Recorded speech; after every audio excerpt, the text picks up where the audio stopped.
दर्शन करने के लिए भगवान कृपा करके किसी गुरु को, किसी आचार्य को भेज देते। बिना गुरु के, बिना आचार्य के भगवान की प्राप्ति नहीं होती। वेदों में कहा कि आचार्यवान पुरुषो वेद, जो आचार्यवान होगा, जिसको आचार्य की प्राप्ति हो गई, गुरु की प्राप्ति हो गई, उसी को भगवान की प्राप्ति हो। गुरु बिन भव निधि तरई न कोई, जो बिरंच शंकर सम होई। भगवान शंकर और ब्रह्मा के समान कोई ज्ञानी हो जाए, लेकिन जब तक वो गुरु का वर्ण नहीं करेगा, किसी गुरु के चरण में अपनी बुद्धि और अपनी शक्ति और अपने अभिमान का समर्पण नहीं करेगा, तब तक उसे भगवान की प्राप्ति नहीं। बहुत से लोग कहते हैं हमने तो हनुमान जी को गुरु बना लिया, हमने शंकर जी को गुरु माना लिया। ले यह भी एक प्रकार से चतुराई है। क्या चतुराई है?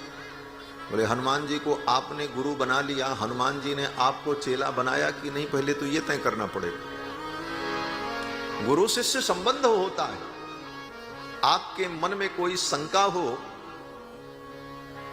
तो आप हनुमान जी को बुलाओ, बोले महाराज आओ हमको बताओ, तो हनुमान जी आपको पग पग पर बताने आएंगे?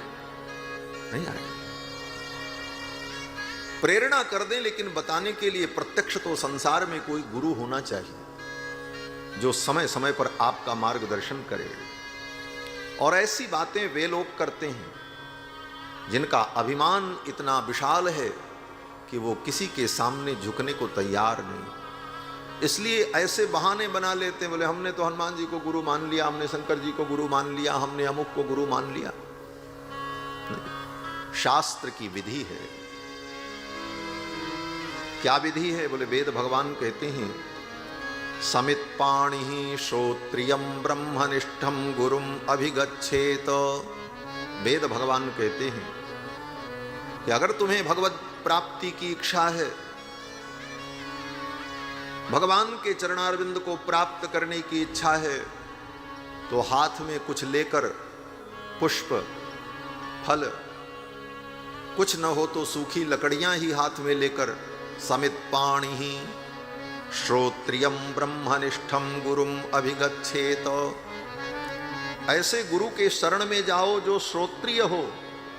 श्रोत्रिय का मतलब जिसने वेद शास्त्र को पढ़ा हो, और ब्रह्मनिष्ठम, वो ब्रह्मनिष्ठ हो, पढ़ा भी हो और स्वयं उसके जीवन में भक्ति का आचरण हो। भक्ति का आचरण है लेकिन पढ़ा नहीं है, तब भी वो अपूर्ण है। और सब कुछ पढ़ लिया है लेकिन करता कुछ नहीं है, बोले वो भी अपूर्ण है। श्रोत्रियम ब्रह्मनिष्ठम गुरुम अभिगच्छेत। ऐसे श्रोत्रिय ब्रह्मनिष्ठ गुरु के चरण में जाकर तत्व की जिज्ञासा करनी चाहिए, तत्व को जानने की इच्छा करनी चाहिए। तो गुरु की कृपा से ही भगवत तत्व का बोध होता है।